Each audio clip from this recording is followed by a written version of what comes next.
আজি তাৰিখত তিতাবৰৰ বিকাশৰ স্বাৰ্থত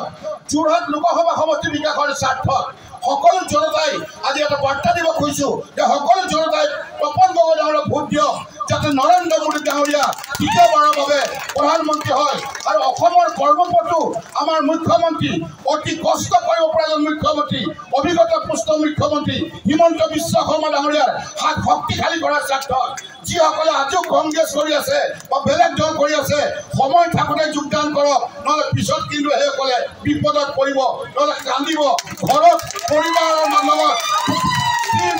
হাজবেণ্ডৰ লগত ৰাতি তুমুল কাজিয়া হ'ব কাজিয়া হোৱাৰ আগতে ভাৰতীয় জনতা পাৰ্টীয়ে গুচি আহক কমচে কম বাচক মোৰ নিচিনাকৈ বাচক আৰু ভাৰতীয় জনতা পাৰ্টীৰ উত্থান অনিবাৰ্য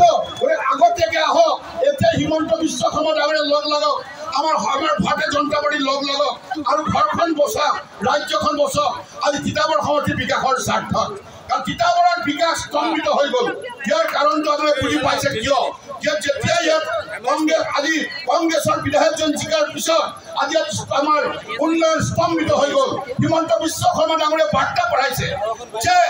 আমি তিতাবৰৰ উন্নয়ন কৰিবলৈ হ'লে যোৰহাট লোকসভা সমষ্টিৰ উন্নয়ন কৰিবলৈ হ'লে তপন গগৈ ডাঙৰীয়া জিকাব লাগিব আৰু সকলোৱে মাৰ বান্ধি থিয় হ'ব লাগিব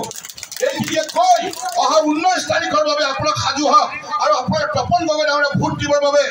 যিসকলে আজিলৈ অহা নাই যিসকলে এতিয়াও কংগ্ৰেছমুখী হৈ আছে সেইসকলক ক'ব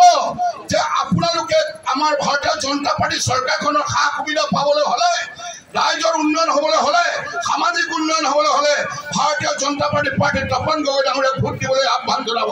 এই কথাৰে মই সকলোকে ধন্যবাদ জনাই উল্লেখ জনাই মোৰ এই দুআষাৰ সামৰিছো Join BSc Nursing and GNM at St. Martha Institute of Nursing Guwahati under SM Group of Institutions.